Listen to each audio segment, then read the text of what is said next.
Ladies and gentlemen, your host, Shirtman Worldwide.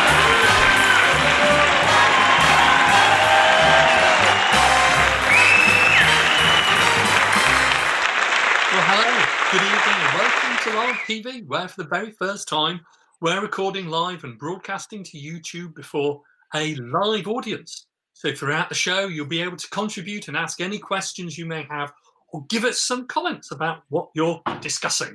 But let's begin by welcoming two special guests, the veritable Paul and Barry of Wargaming. We have Nick Skinner and Richard Clark. Hello, Sid. Welcome to the Live Podcast. Thank you, Sydney, and thank you and hi to everybody who's joining us. Hello, Paul and Eve, and hello, Jeremy and Barry. Hello, Tamsin here in London. Hello, all. So probably Scott from Garlic in Bavaria. So what we should say at the start is that this is our first live show. If you lose us or if we lose you, we apologise in advance, and we will try and get the service back. But hopefully all will be going according to plan, apart from the fact that Richard now seems to have disappeared from his chair. Here he is. I thought that was our big chance there, Sid. I thought we were just going to do it without him. I forgot my drink. I've got mine. Well, welcome everyone to the show. We're going to start off by just asking ourselves, I think, Rich, Nick, it's not been very long since we last did an Oddcast, but I was thinking, well, can you tell us what you've been doing in the last week or so, please? Yes, I can. Would you like me to share it? I've got some things I can show you over the magic of the internet, if you like. Some things that I've been painting, Sydney. Is it legal? Yeah, it is. Completely legal. I'm going to show you 6 men to start with.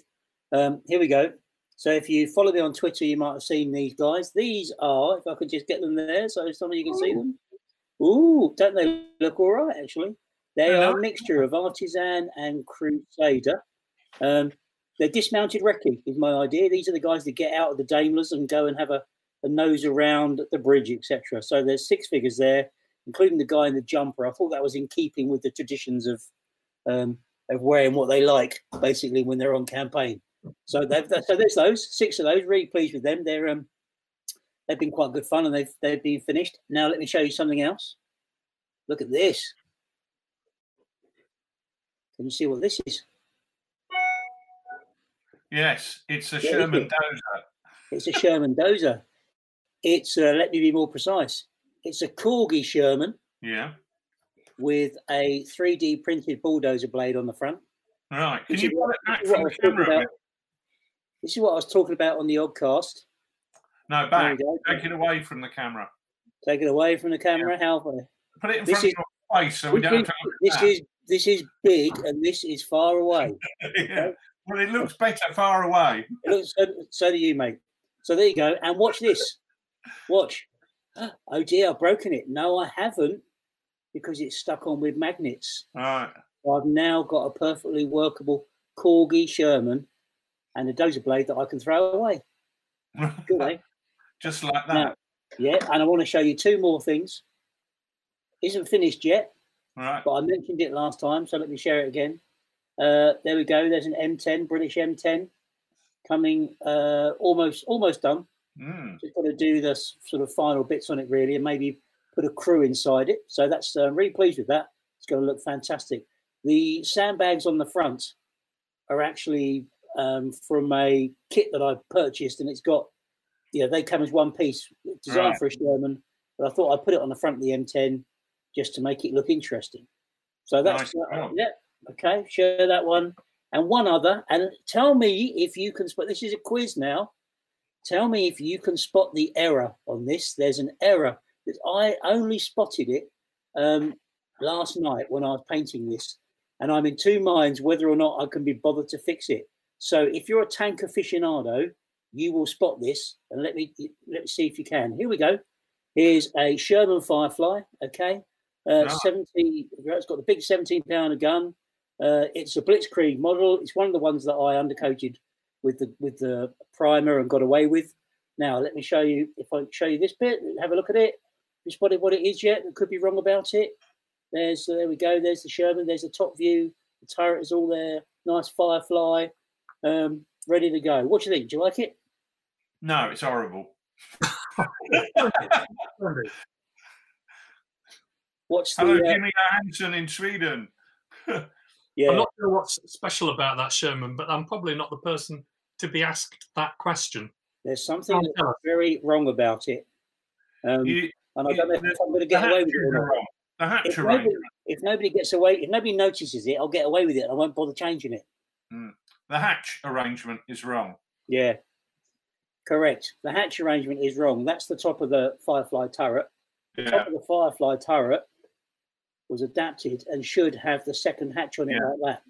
That's right. But me being a bloody idiot, the Sherman that I got with the ordinary hatch, I was so keen to do it, I put the wrong bleeding gun on that turret. So I'm now thinking, shit, or words to that effect, I've got the wrong gun on the wrong turret. Can I be bothered to change it? And I don't know the answer to that yet. I haven't Tell me, did you stick it on with super glue? Highly likely. If I waggle it out a bit, it still hasn't broken. What I'll do, Rich, I think, is I'll play a game with you with it, and then when you break it, I'll be able to fix it back on the right way around. Why don't you put a bit of a camouflage net on the top, just casually draped where the turret hatch should be? Now that's a good idea. John Emmett has spotted that it was something to do with Commander's turret. Ralph Plowman says it's too small and that you'd never get anyone in it. Well, I don't know where he lives. But he's wrong. He has met you though, so he knows how big you are. Yeah, I think that's true. But at least I'm man enough to admit it and not to just pretend that I never made such an error. Splendid. Well, Richard, what have you been up to? We've seen Nick's tanks and his magnets and his dozer blade. What have you been up to?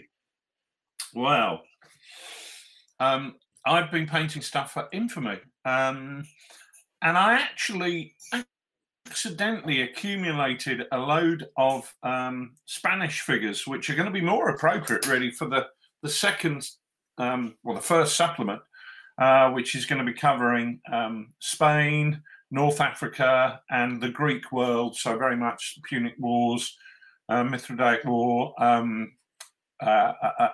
Numidians, and Celto-Iberians, Iberians, Lusitanians.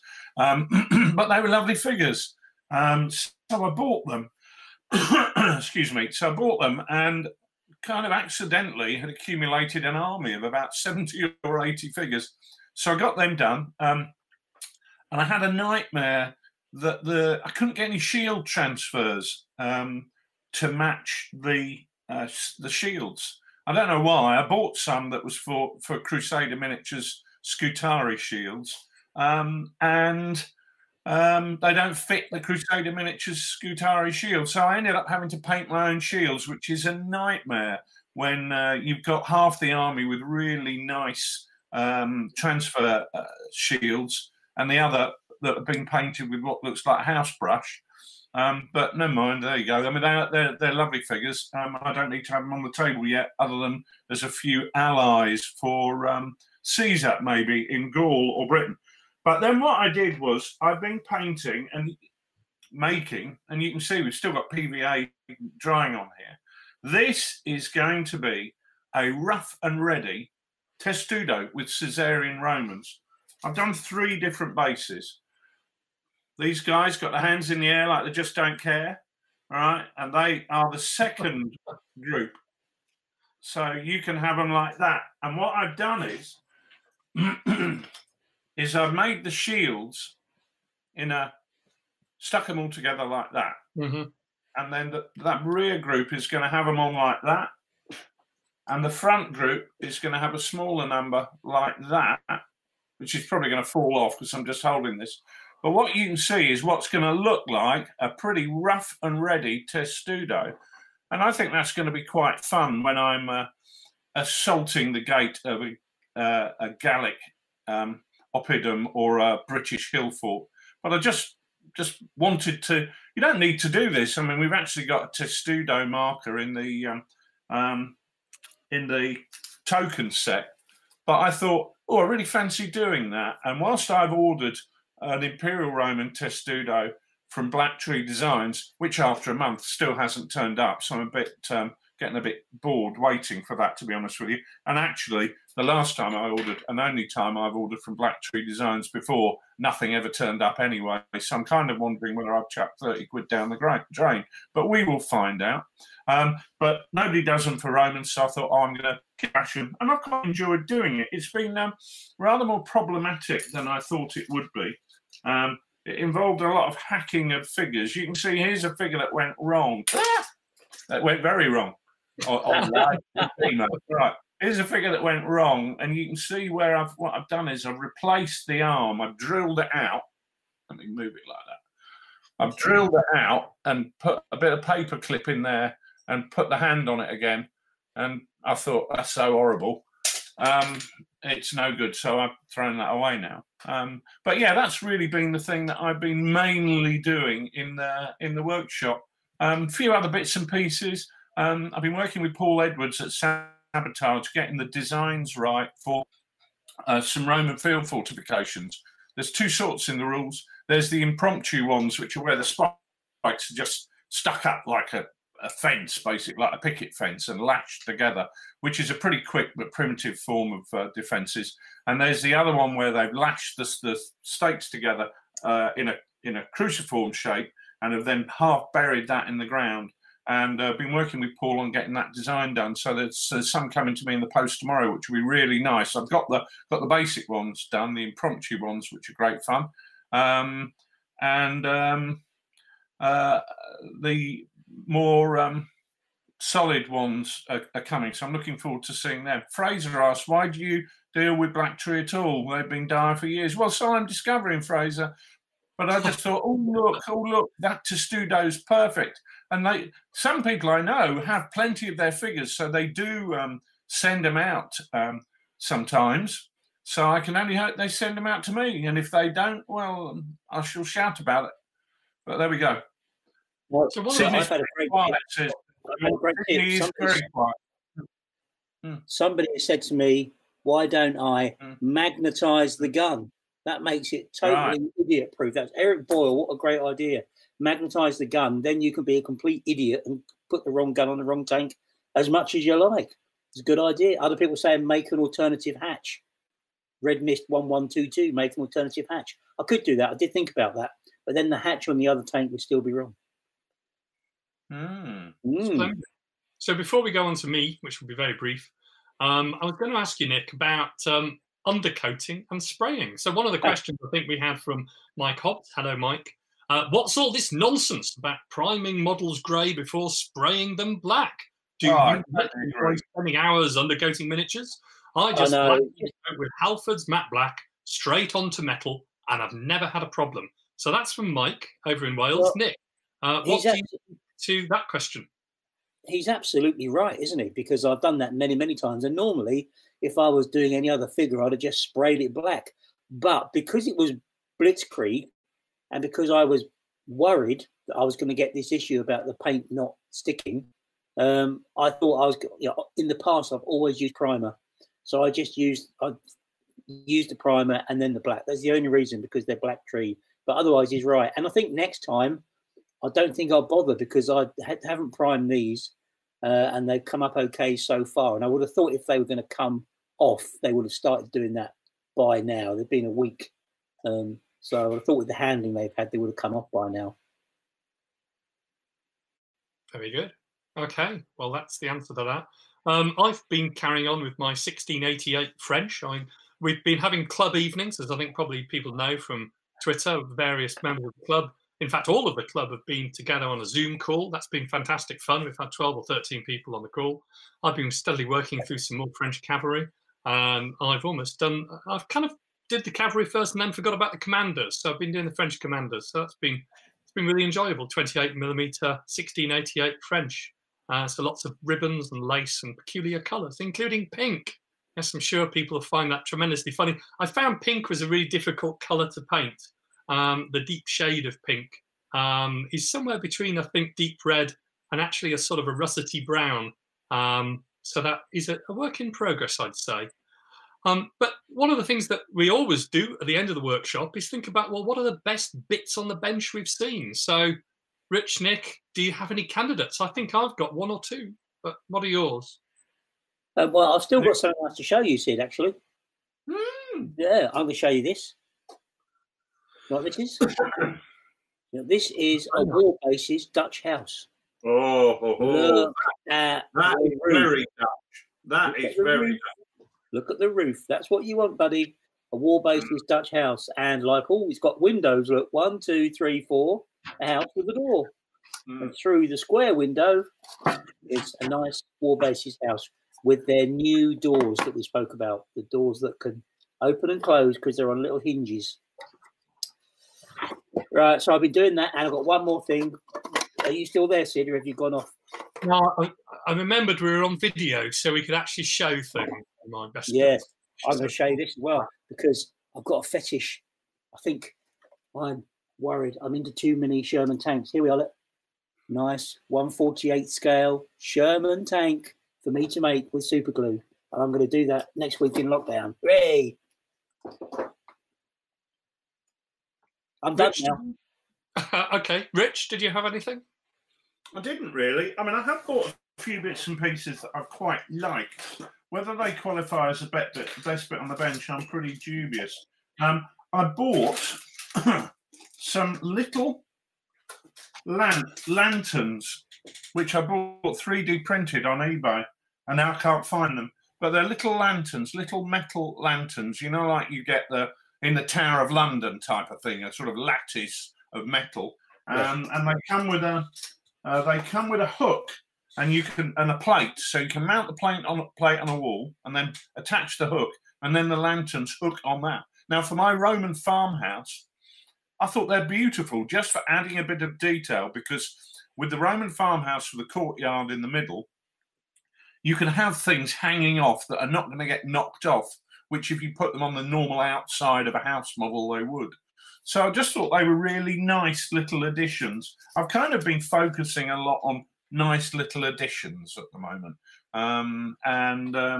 So I've been looking on eBay for all sorts of odds and sods, and they, you know, just things like this is from the same company. It's just a little pigsty that's 3D printed, and put that on a base and make a nice little terrain piece, just a little bit of scatter terrain, if you like. I've got this cart. It's a sort of ancient cart with wooden wheels, as you can see. But I can't remember the life of me who the bleeding hell sells them, and I certainly can't find the lanterns. So that's probably the best bit on the bench ever, because I've no idea where they are or who makes them. So what gets the best bit on the bench then? Nothing. I've got nothing that qualifies. So what about you, Sid? Well, I've got something. So in 2012, I did some trench boards, and I used a product called Solid Water. I'd completely forgotten about it, but I found I'd got quite a bit in the garage, and it's in a two-part, almost like an epoxy, which produces really great water for terrain, dioramas. And I had a small pond, which, can I see that? Yeah, just about, I guess. Try and get the reflection on it. It's a bit fiddly to use. You've got to mix the resin and harden it. It's 2 parts to 1 part. Then you've got to pour it on, and then you've got to let it to set. But some of the solid water type effects that you get are quite spongy, and you can take them off and pull them on, and they're not really sort of rock hard, whereas this one is absolutely rock hard, and it's really, really nice, and it reminded me how much fun that was. And that's Solid Water. You can buy it in various different sizes. It's from a company called Deluxe Materials, and they have a website, deluxematerials.co.uk. Solid water is really great. So if you've got water, you've got rivers, duck ponds, flooded trenches, whatever it is, that's a really great addition. And still on the terrain side, I was doing some 2mm this week, but only for snowy bound figures and terrain. And I came across something which was called 1mm snow, which is just about the strangest description. This is from WSS, who are a scenery manufacturer. I bought a lot of stuff from them. They're very good. And it's really marketed as sort of static grass. This is the white one. There's a green one as well. And it's not really static grass. It's more like cotton dust in white, or indeed in green, if you've got the grass equivalent. And it's really good. And I think, although I used it for 2mm, you could use it for 6mm, 10mm, probably anything up really to 28mm, almost like a frost. It's really easy to use. Just a bit of PVA, put that on, it'll dry, put another layer on if you're feeling you need more. And that really sort of tarts up winter terrain or winter figures. So that's another contender for best bit on the bench. Now, before we make a decision, I want to show something because Warren Bunny, and if that's his real name, I'm a Dutchman. Warren Bunny has just asked the question, what's the difference between 1/50th and 1/48th? Well, look, I'll show you. One of these tanks is 1/50th. Let me see if I can hold this. Turret's going to come off this.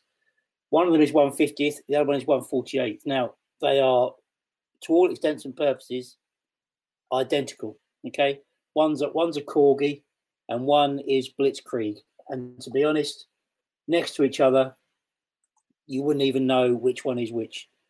Okay, so they're pretty much 1/48th and 1/50th tend to go together beautifully well. And yes, I do use super glue on plastic models, Derek.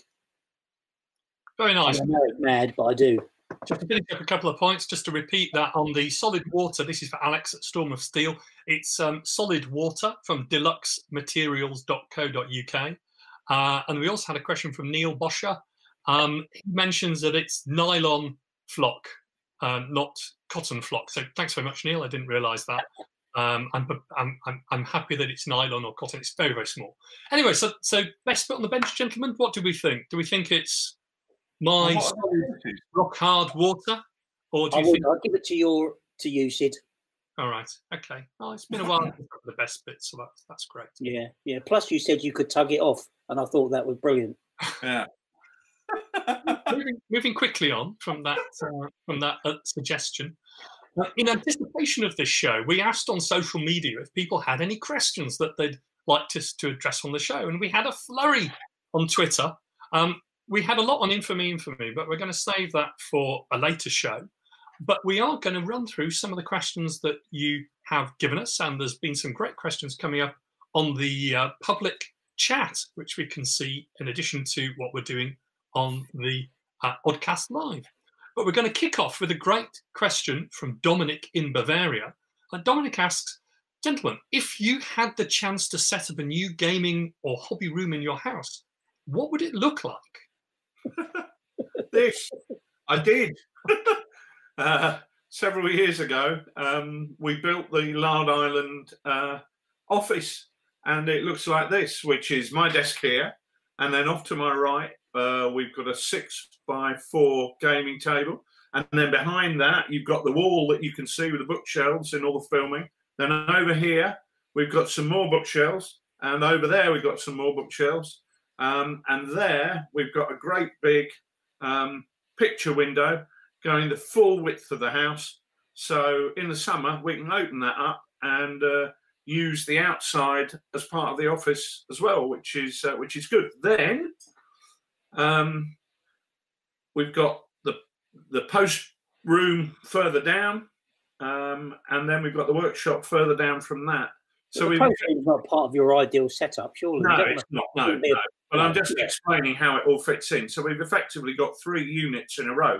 We've got the office and the gaming area. So the gaming area for me, that I like it, has got my desk so I can look stuff up, print anything out, and then we've got the table there. And the table is probably one of the highlights because it was purpose built for us by a good mate of mine, Tim. And it's got loads of racking and storage underneath, so I can literally have loads and loads of terrain in here. So probably the most purpose-built thing is the table, which we use an incredible amount, really, and I'm using every day for a game now. But if I had unlimited budget and unlimited space, I'd also like a bar. I'd have that. I'll go for a separate table, separate entrance, a staff bar in the corner selling hot snacks. That'd be good. Or serving them, not even selling them. Yeah. Nice big library, big Chesterfield sofa, big sign above the door saying the Winchester Club. Yeah. That would be there. A range of antique weapons on display. Nice suit of armour in the corner. And a photograph of the wife, because I never see her, so I'd have to have a photograph to show me what she looked like. I think those are all the key ingredients. Those are all the key sort of things. I mean, a separate entrance, I think, would be very useful, or separate building altogether. Space for a table. I think the table size is an interesting one because I'm sure all of us have thought at sometimes, oh, wouldn't it be fantastic to have a sort of 18-foot by 6-foot table, or maybe something like a 10-foot by 5, or whatever it is, something which is bigger than everything. But one of the things which always interested me, Rich, when you built yours, is you built a 6x4, which is absolutely fantastic for every game that we've played on it. And I think that when you're designing games, as you two are, that's really useful. That's the space most people have. Yeah, it's massively important. The table was originally 8x6, and I found myself designing games that fitted on an 8x6 table, and you think, I can't do that. So I cut it down, which was kind of a terrible thing to do in a way, but it had to be done. It was the right thing to do. The keg, Jeremy, the keg of beer is immediately behind the screen that you're looking at. And all the beer barrels are actually under the table, taking up some of the storage there. I've taken some of the terrain out and filled the office full of beer. Well, thanks very much, Dominic, for that question. We'll move on to another question, which is from Colin in Devon. What period or type of game would each of you like to convince the other two to play, and why won't they play it? So, who's going to take that one? Good question. I think we're pretty open-minded, to be honest with you. I mean, if Nick came to me and said, oh, I've got this great idea for a set of rules, and it's the Azerbaijani war of the sandwich toasters or whatever, I'd say, let's give it a go. As long as he painted up the bleeding sandwich toasters. I reckon, funny enough, I've got an idea about that. I reckon that the one that I'd like to get Richard to put some time into is some ideas around a squad level game, because I think there's something around squad level that's really good to explore, and we've had some ideas on that during lockdown. I reckon Sydney would play anything. He's a game kind of guy, and I don't think he would need much persuading to have a dabble. So I think Richard would be the hard one. Actually, the one that Richard wouldn't do, because I don't think he'd put the time into the mechanics, is to play some of the big hex-based strategy games that you remember, Sid, that we played last year, the Bitter Woods and what have you. Richard hasn't got the patience to play those games, and I haven't got the patience to explain them to him either. So we don't play those. We haven't played those. Should we play them more often? I don't know. They're quite interesting to see the strategic overview, but it's the mechanism that's too dry to go for, really. I think that's the only thing. Squad level and maybe a bit of big hex gaming. I think I'd play almost anything. Well, I have played just about anything. I can't think of a game that I haven't played. There's one or two games that I don't really gravitate towards, but that's just probably because I haven't played enough of them. But I think I've played everything over the years. So that's a very good question. We've got a question which 39 Steps has asked us a couple of times. Thank you very much, 39. And they've asked us whether we think that the Crimean War is something which we would ever want to wargame. And they say it seems to get less interest. Why do we think that is? Because it's dull. Because the Russian infantry are so monolithically slow. It's like watching an iceberg, a glacier inch its way down a valley. And I just think the weaponry is kind of out of sync with the tactics of the period. They're still very much lining up in a Napoleonic fashion, but the weaponry has improved to a great degree. I mean, there are some nice figures out there for it, and I have researched it and looked into it, and I honestly thought this has the makings of an extraordinarily dull period. I'm not so sure about that. I think it's got stuff to offer at a campaign level that it might not offer on the tabletop. Yeah. I think one of the difficulties about those wars which are fought in quite a close geographical area like the Crimean Peninsula is that there's not a lot of engagements in history. There's Balaclava and there's the Alma, obviously, and there's the sieges. Yeah. But there's not a huge number of different engagements on variable terrain. I mean, the Crimean Peninsula is fairly sort of unpopulated at that time. You've not got many sort of different engagements. The supply is I think predominantly by sea, isn't it? Obviously, it's all about the supply lines and the advances. It's not a very. It doesn't seem to be a varied sort of terrain in which you can craft the sort of variety of games that you might with a set of rules like Sharp Practice. But that being said, I have seen a number of games where people have done it, and it does look very pretty. Certainly, the English, the French, the Sardinians, and the Russian cavalry and the Cossacks do have a certain allure to them. So it's certainly something I'd play. But yeah, I think that might be one or two of the problems. Nick, sorry. I think one of the things with Crimea, and I'm thinking about the games that I've seen, is that they appear to be, and the rules also seem to reflect this for the Crimea, they just seem to be the same as Napoleonic from a gaming perspective. I see a game, it looks Napoleonic. When it's presented, it tends to look like a Napoleonic game. The rules that I've seen them play with look like Napoleonic rules. And I kind of think, well, I'll just play Napoleonics. There's more option and more variety there.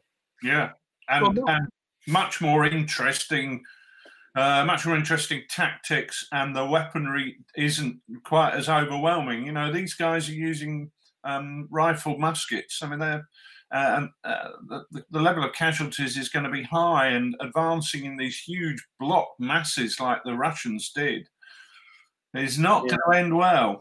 I'm sure there's more to it than I realised. Which is why so little of the war was actually fought in open battles, and it came down to the siege of Sebastopol, really. Yeah.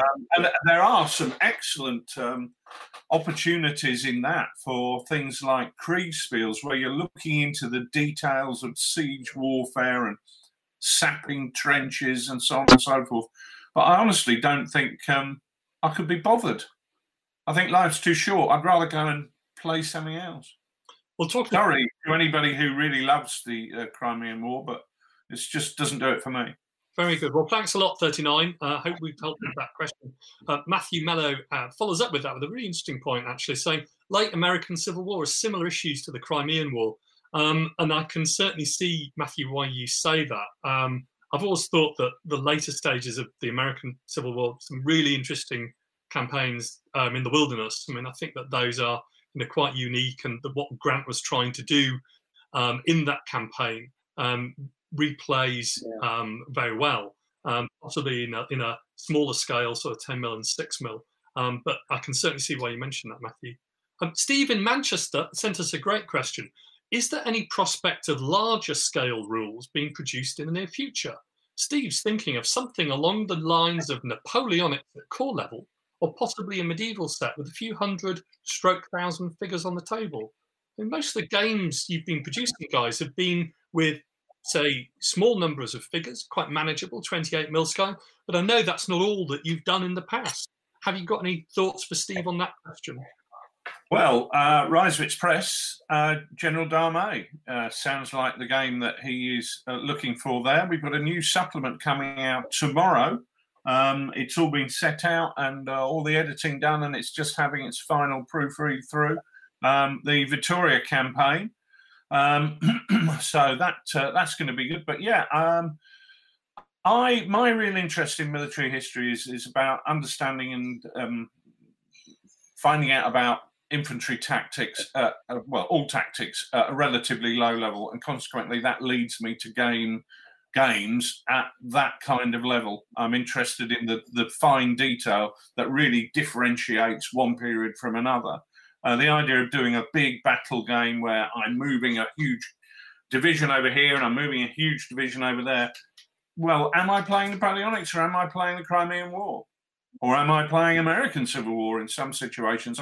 I just feel that it's like a microscope. I like to zoom in and look at the detail. Other people are good at zooming out and looking at the big picture. And I think that's why Reiswitz Press and the work that Dave Brown is doing there complements what we're doing at TooFatLardies very well, because we're tending to look at slightly different levels. And of course, O Group is for battalion plus actions in the Second World War, which it takes it up that level, whereas we've done platoon and company level. Then Dave's taken that up to battalion or brigade level with O Group. So it's a nice balance between TooFatLardies on one side and Reiswitz Press on the other side.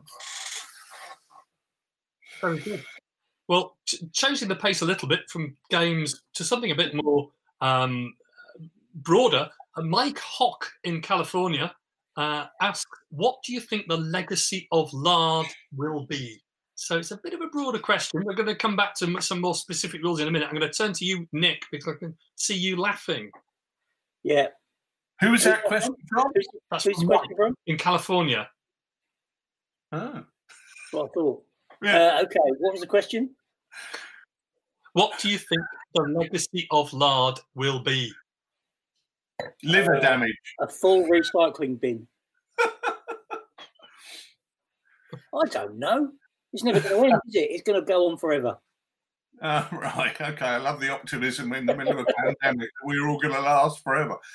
I think, being serious, if we had to say that there was going to be a legacy of Lard, it's the community and the fact that when wargamers used to get together to go for a weekend's gaming, they would tend to do it in a competitive environment. And, excuse me, whilst a lot of people, I'm sure,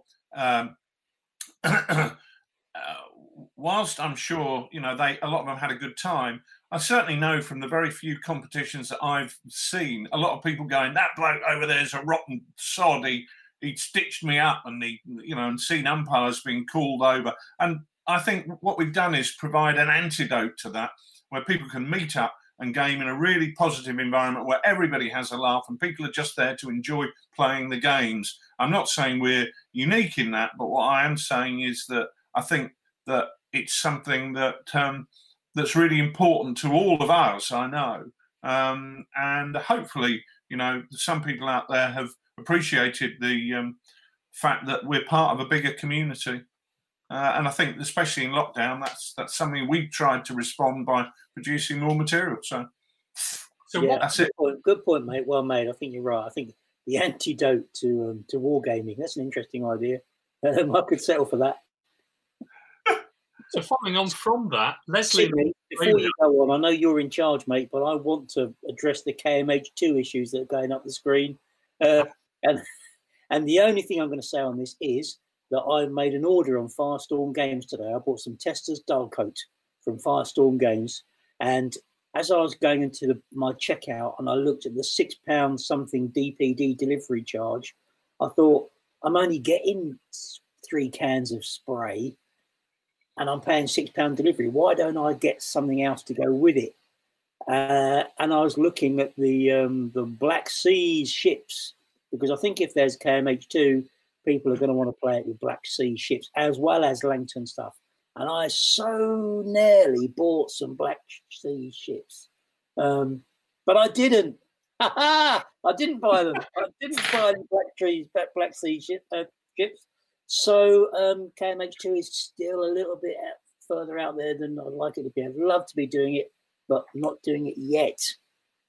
Yeah, can I just pick up on that and say that if anybody said to me 18 months ago, do you fancy writing a set of ancient large skirmish rules, I'd have said no, not in the slightest. It will never happen. So it's one of those things, all these things could suddenly appear and become front of mind. And yeah, I would love to do it. And it would only be something like that would trigger it, something new. We played a Napoleonic naval Kriegspiel on Discord.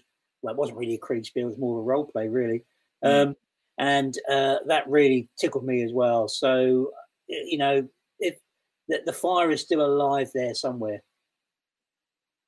Very good. Well, moving on from the legacy of Lard, or potential legacy, to another legacy. So there was a very good question on Twitter from Leslie in Australia, who asked what... Liz, is that Liz Pedersen? Liz, g'day, Liz. G'day, Liz. True. Well, Leslie in Australia asked, what changes from the past few weeks will you keep after the lockdown ends? So Leslie very optimistically thinking about the end of lockdown while we're all still here in our respective homes. But I thought that was a great question. I don't know what you two are going to take away from it. I'm certainly going to take 1 or 2 things away. Yeah. Or getting related, let's say. Self-isolation for the mother-in-law is a thing to enjoy. I think I've really enjoyed not having to be in the same room as you two. And I intend to do a lot more of that in future. I think the Discord games, it got us back Discording, didn't it, Nick? we'd had such a fabulous Discord game about a year ago that the kind of the fall off from it was that we thought, wow, that was incredible, and we couldn't really summon up the energy to try and do it again, because you thought, how could we compete with the whole Peaches scenario down in wherever on earth it was? But actually, this has got us back into it, and I'm just about to start thinking about doing some other stuff. But yeah, I mean, I think recognizing that there are different ways to game, and solo gaming. Pat in Scotland sent me a document today with some suggestions about solo gaming, which, thanks, Pat. If you're watching, I haven't had a chance to look through it yet, but I am going to, because I think there's, I've really enjoyed the solo gaming that I've been doing, and I think that's something I'm going to continue doing. It's made us look at different things, hasn't it? We've done more on Discord. Richard, you and I are playing a game on Roll20 next week. Apparently. With Jeremy, we're doing. I think you're playing as well, Sid. I am. I've got the app. Have a go. We wouldn't have done that before lockdown, probably. So that's going to be different. We're looking forward to that. We wouldn't have done this before lockdown, and we could do this again in future. I mean, really. I mean, when we record an oddcast, a lot of people think we're, maybe stitching it together in 27 takes and we cut things out. We really don't. I mean, sometimes I say things so outrageous that we have to remove that. But I'm quite prepared to be on my best behaviour doing something like this. Is that why you're on the water tonight, Rich? That is why I'm drinking water tonight, yeah. I think to answer Leslie's question, two things I'll take away is how much I've enjoyed the club night. I mean, before lockdown, I used to commute to London from home, which is about 35 miles, 5 days a week. I would imagine even after lockdown, I won't be doing that again. And certainly, I've really enjoyed the virtual club night much more than I sort of, and I think to myself, what was I ever doing sort of being at work on a Tuesday night? So actually refresh enjoyment of simple things like just getting together with friends and really making an effort to go to the club more often. I think the other thing is just having a bit of time, and because you're isolating at home, just having that extra 15, 30 minutes a day just to do some painting or some hobby. And it's amazing what you get done when you add all that together. So to answer Leslie's questions, those are two habits which I think are good habits that I don't want to lose after lockdown finishes. Let's move on to a couple of questions which I thought were similar, but two really good questions which I picked out on Twitter during the week. They're all about weapons and warfare and how people fight. So first off, Fall on Pell Mell says, when you guys have been researching rules, have you had your ideas about warfare challenged? For instance, in Infamy, has any research into the Romans or Celts altered the way you thought or think about how they fought? And I think that's a generic question for every set of rules you've written, whether it's What a Tanker, Infamy, Sharp Practice, or whatever. Yeah, definitely. Excuse me. So, the first thing that I have to do when I'm writing a set of rules is establish whether I'm going to be interested in it. And that can be anything from reading a Bernard Cornwell novel just to see, do I fancy this? Or, picking up an Osprey maybe just to get a basic idea. But then once I've done that and think, yeah, I am going to invest in this, then it's a case of doing quite a lot of pretty heavy research. And the starting point from that has to be dump all the preconceived ideas that I've got in my head. And it's a discipline that I have learned a long time ago. And it's quite easy because I have the memory of a goldfish. So it's fairly easy for me to dump everything I knew previously and really just start the research and not try and let the research take me to a particular point, but to allow the research to take me wherever the research takes me. And that is usually somewhere quite surprising. So, yes, every time I do research, I find that I end up probably somewhere where I never thought I was going to be by using a sort of following a trail of clues almost. It's like a bit like detective work, but you can't have preconceived ideas. So, yeah, every time. I think there's always the challenge of of official All Bats versus lived reality that always comes through to me every time you read accounts. You know, I know what the standard composition of an infantry platoon is. So why are they talking to me about having different weapons than they got in the All Bat? Okay, this is where reality doesn't necessarily survive contact with that kind of academic structure, if you like.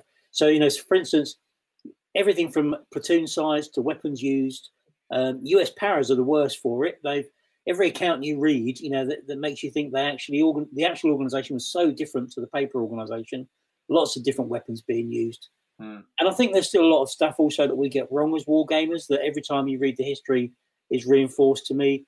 Houses are interesting. As war gamers, we always put figures in houses. They're like a magnet, aren't they, in the battlefields? But actually, a lot of the accounts you read, people don't go into the houses. They're dug in the garden.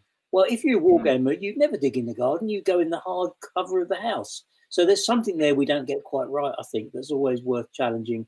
It's we never have enough smoke on the table. We always allow people to see further than they can see in reality.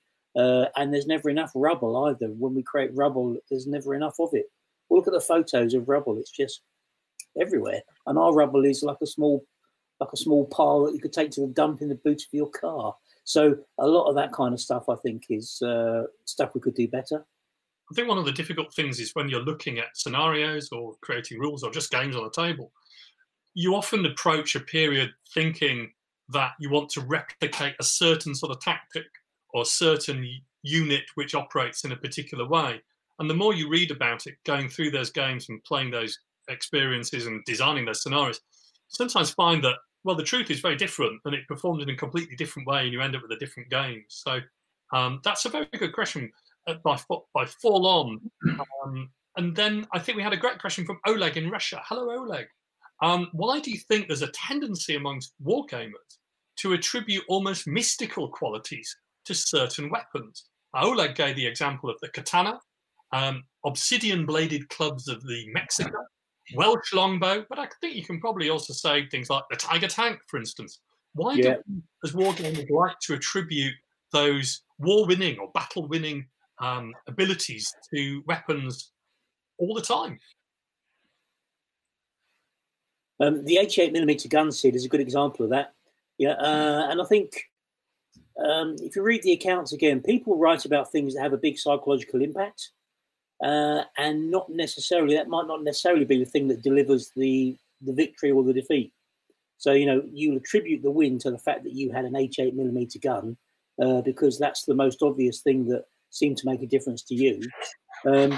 It's a bit like having the big kid in the football game. If you've ever been to a kid's football match and there's one big kid who's bigger than all the others, you tend to say, oh, they won because they've got the big kid, even though the big kid's probably a complete, football ignoramus and not as skilled as some of the other kids. You still tend to say that that's the reason they won. And I think we put these mystical qualities on these things that sometimes have psychological impact and not necessarily on technical or operational combat. That would be my view on that. Richard, I think it's a cool effect. Oh, we all that cool stuff. So I think sometimes you find that people attack attributes to things because they think they're cool. They think they must be really cool, in fact, better than everything else.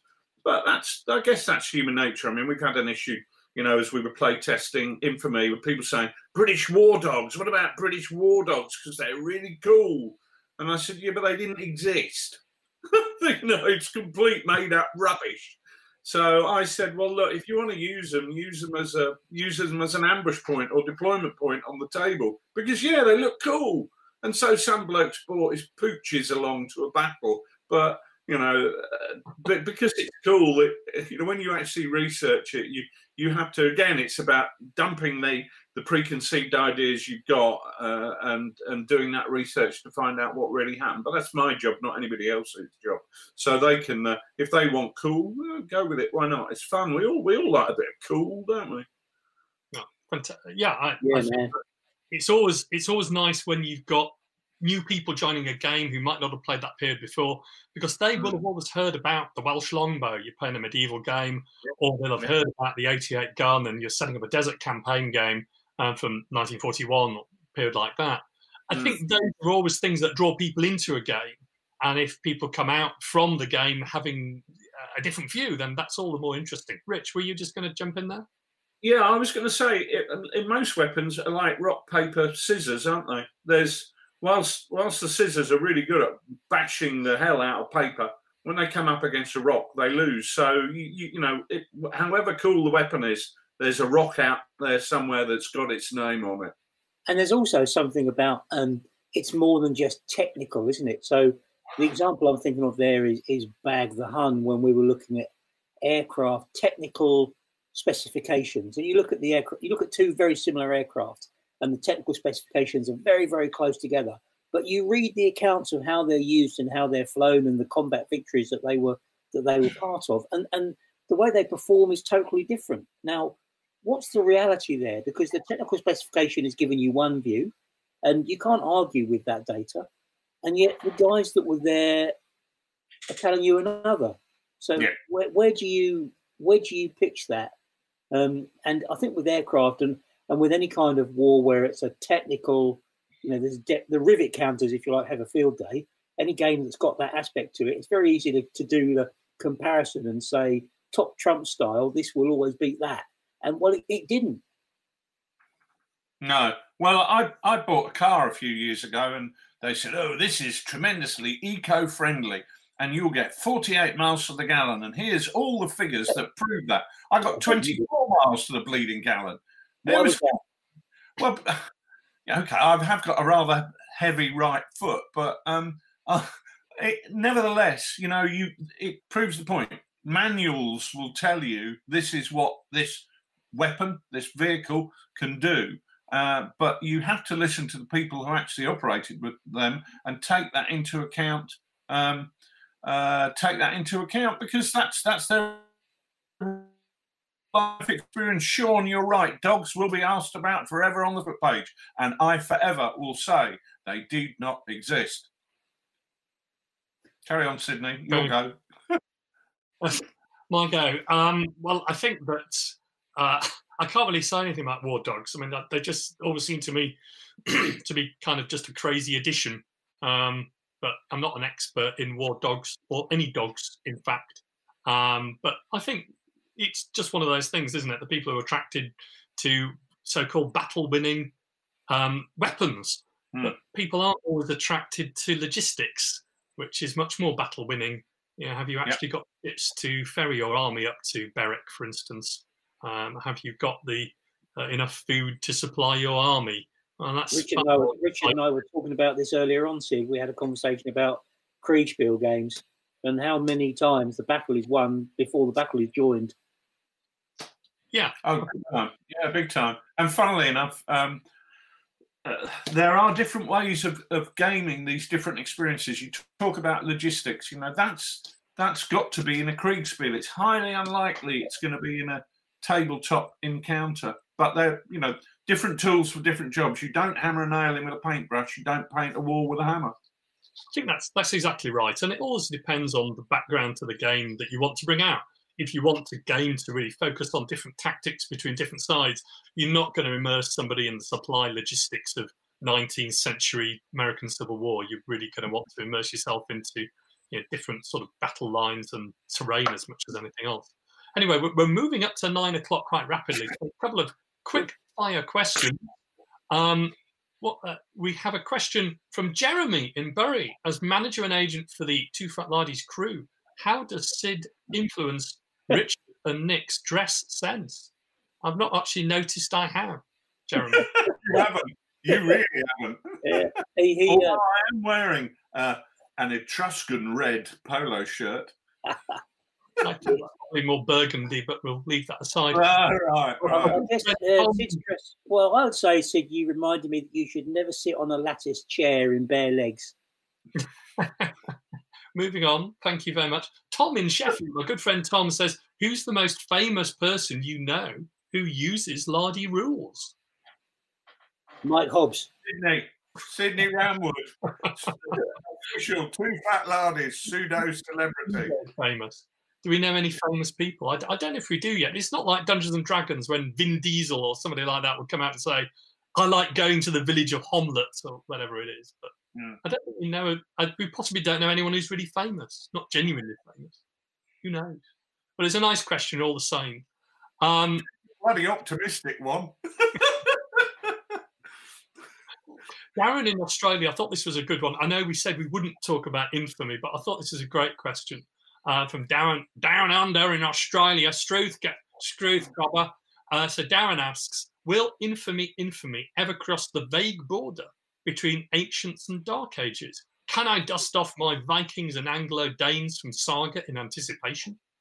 No. And actually, in answer to somebody else's question, when are we going to see the next video in the Ducks series? Because if I were going to go down that route, I'd do it as an extension of Ducks. Sid and I had a game of Ducks planned to film for Lard TV, and of course, this lockdown has meant that that never happened. But it is on the cards, and it is being planned. So I don't really see infamy going that far, but it might.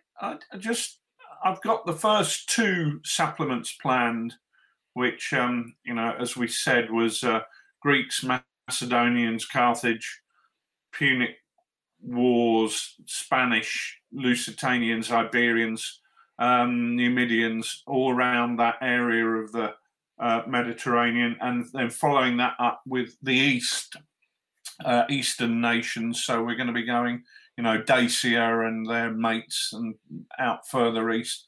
So you never know after that, but I mean, that's far enough planning into the future for me.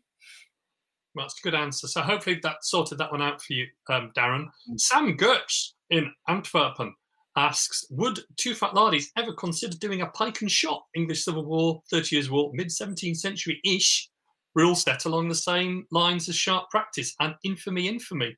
Well, maybe I take this one, Sam. I mean, Sam, I think there have been a couple of absolutely fantastic supplements in the TooFatLardies annuals that we've produced, or summer specials and Christmas specials. There's a couple on the English Civil War. I don't know if there's one on the 30 Years' War, but it should easily be adaptable. And I think you guys have played in some terrific games of the 80 Years' War, which people have put on at Lard Days in the past.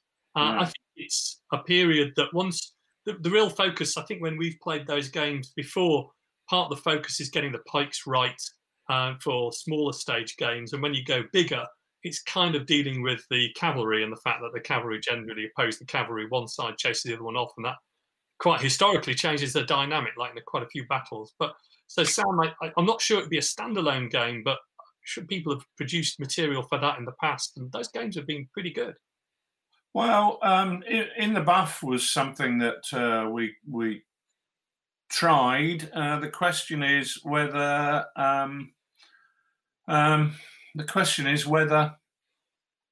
it ever goes anywhere. It's one of those things that I'm very interested in the period. I'm not sure whether large-scale Sharp Practice size skirmish would work, but who knows? We have seen it at Lardy Games Days. I played a fantastic game of Sharp Practice for the Tudor period, which Colin put on at Clotted Lard 2 years ago. It was inspirational. At one point, I considered chinning him, knocking him out, and stealing all his figures and doing a runner. That was so nice, but I didn't, because he's Scottish and he'd probably give me a Chinese burn or something. Well, it's a terrific period, and it's one I've been tempted many times, moving from 1688 maybe to 1588. But who knows? Maybe that's for next year. Anyway, wow.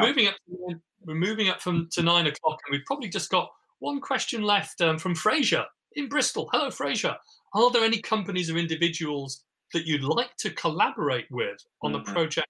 And if so, who? Disney, yeah. I think, when they make a film of Sharp Practice, I think I could see myself starring in that somewhere.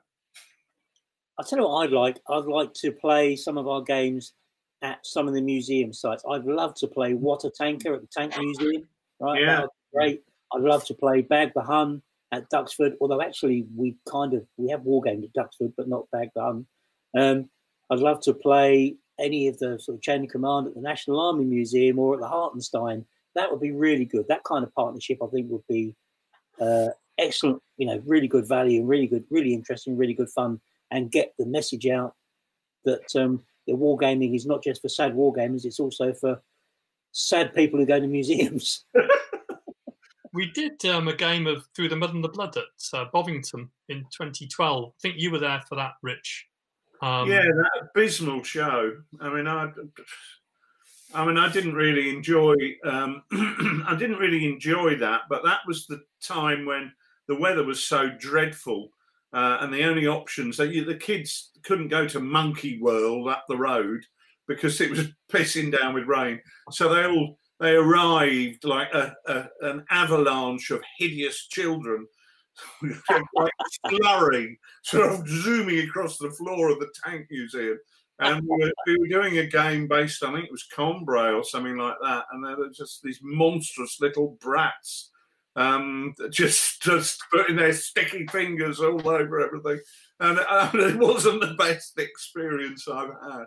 But I think What a Tanker would be great for the Tank Museum. I don't know why our licensing man hasn't done it already. What's that, mate? Sorry? I said, I think What a Tanker would be great for the Tank Museum. Yeah. I don't know why our licensing man isn't already negotiating the deal. And imagine playing Kiss Me Hardy on Trafalgar Day in the historic dockyard at Portsmouth. So, well, very true. I mean, I just can't understand why they haven't phoned us.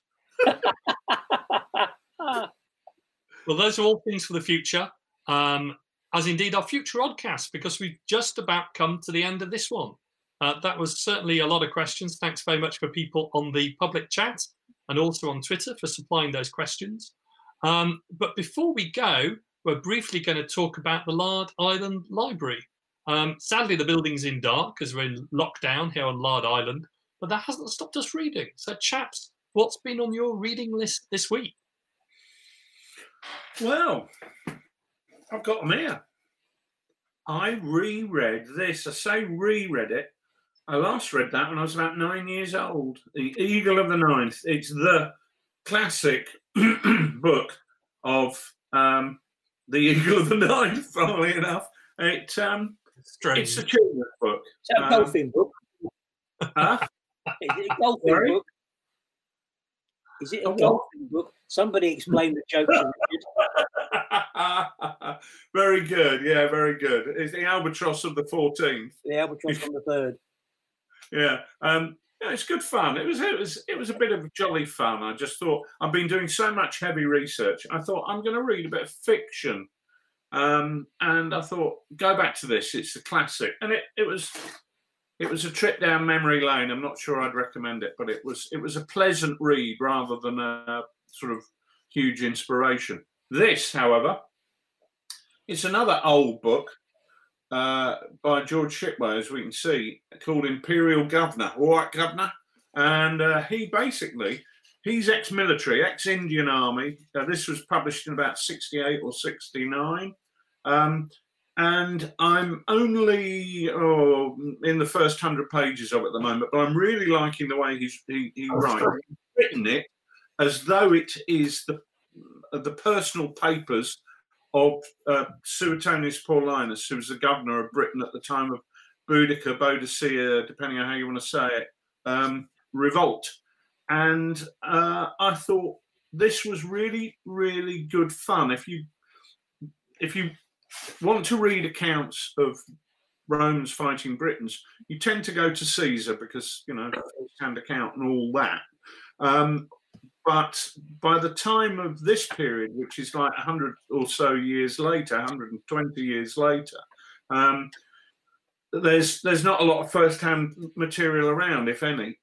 So this is quite a nice, interesting view. It almost like, the Flashman papers were written as though they were the diaries of Flashman. Mm-hmm. This is doing the same thing, but it's not. It's a bit drier. But it's well written, and it's written by a guy who was a professional soldier and therefore understands warfare. So I'm really enjoying it. I think it's a really good book. So if you want to get into infamy and want a nice novel to read, I'd really recommend George Shipway's Imperial Governor. It's just a good read. Good read. Good choice, Nick. I've been having a bit of a clear out. I've got. Let me show you this. Richard, you recognise that?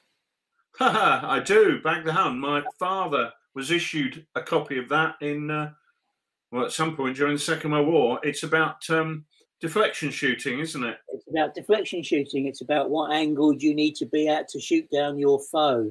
Yeah. And it's only a little, fantastic little book that was produced to train fighter pilots.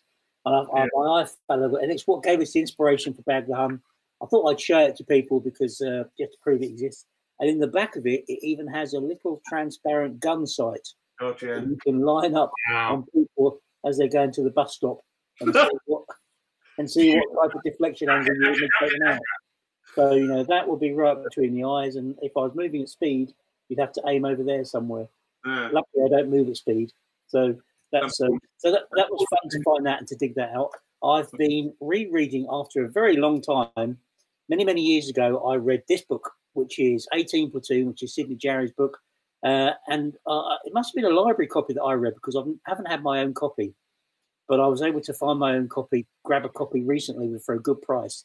It tells the story of a platoon that goes through Northwest Europe, through from Normandy into Germany. Really interesting read. And the thing that put me in the mood for this was on the We Have Ways podcast, they were doing the Xeno book Cauldron, weren't they, talking about that. And it just tickled me a bit to read something along the same kind of line. Now, this is different. It's not the same style. It's not the same battle, obviously, but it is about a platoon and its story through the latter parts of the Second World War. So really interesting read. And the other one, and I'm Rich, I don't know if you've got this book or not. This was given to me. It's a book by Amy Fox, Dr. Amy Fox, Learning to Fight. Yeah. It's about the British Army's learning from the First World War. And it goes back to the Discord game that we were playing the other day and how, the learning curve in the First World War was quite phenomenal. This explains how the British Army learned from its experiences to stay one step ahead of its foe. It's only a relatively small book, but it was given to me. It's a new publication, I believe. I haven't read it yet. I'm really looking forward to having a read of that. She's a terrific young academic. I mean, she's I think she's been with Gary Sheffield down at University of Wolverhampton. She's a really good writer, and I've heard very good things about that. I mean, we've got a few people who follow Lardy things like Dr. Spencer Jones, who's down there as well. And there's a real cluster of top flight academics working on the First World War down there. Rich, you were going to say something before I move to my book.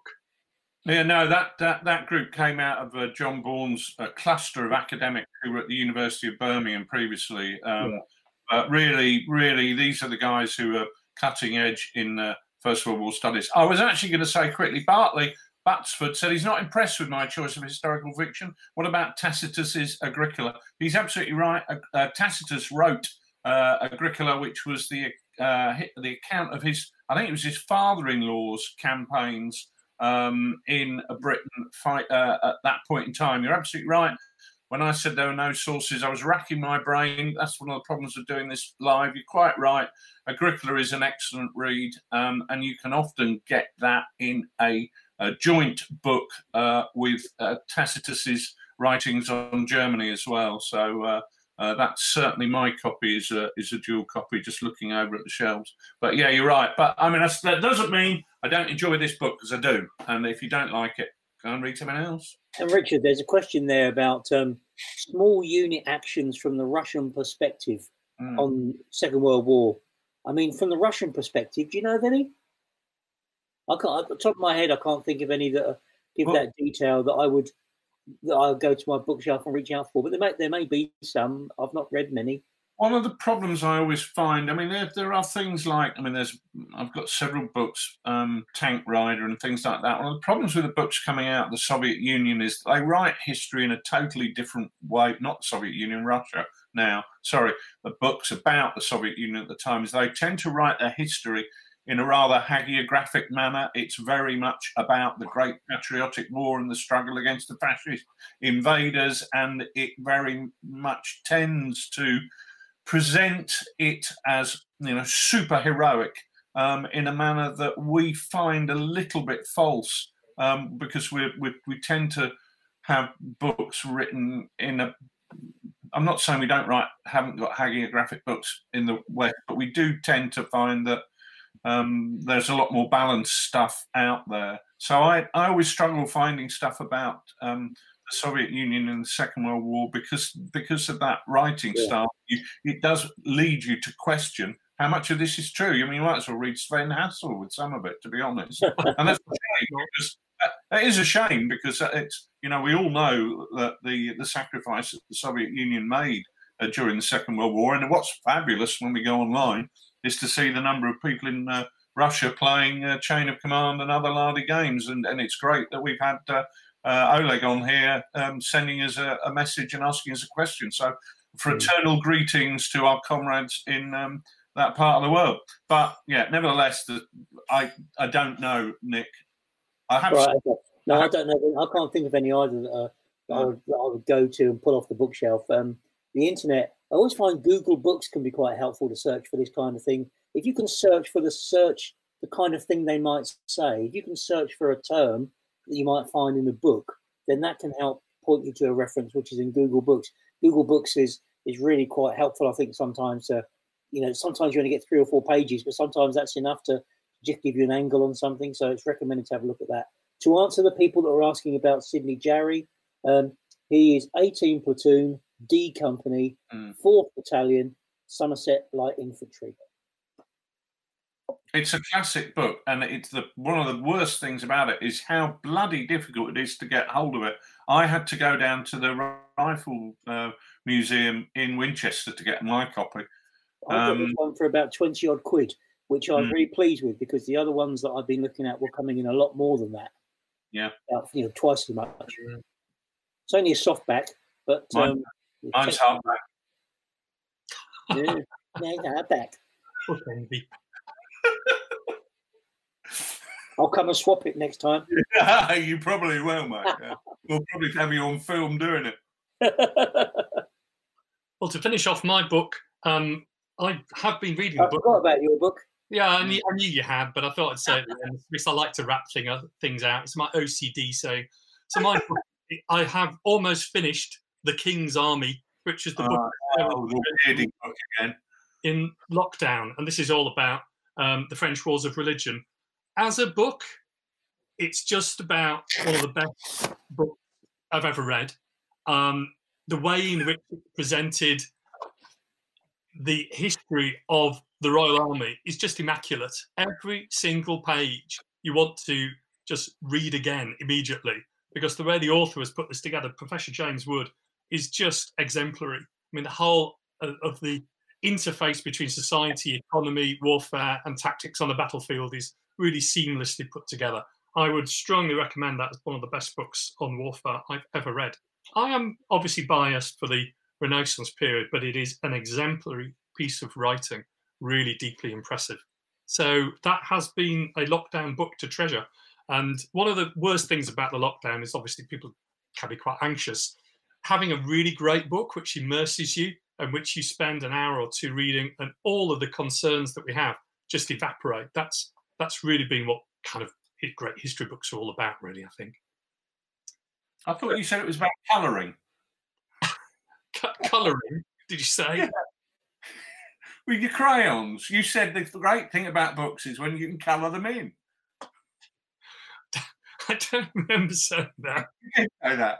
That's why that book has got line drawings on the cover. That's why you bought it, so you could colour it in. We've done so well on this podcast with that insult. It's a shame to finish in that vein, Richard. There's a good note, by the way. There's a good comment in the note.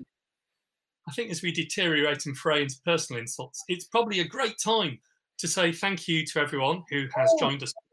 Oh, hold on. Yeah, Andy Crow's made a really good point. I was racking my small unit actions during the German campaign in Russia, the US Army Summary. That's the book I was trying to think of. It's good. Thank you, Andy. I'm not sure where you get it. I download it online for free. It's just a free PDF somewhere. I think Andy's saying it's you can Google it and grab a copy or see it somehow. I assume it's on Google Books rather than just a. Anyway, Google it and have a look.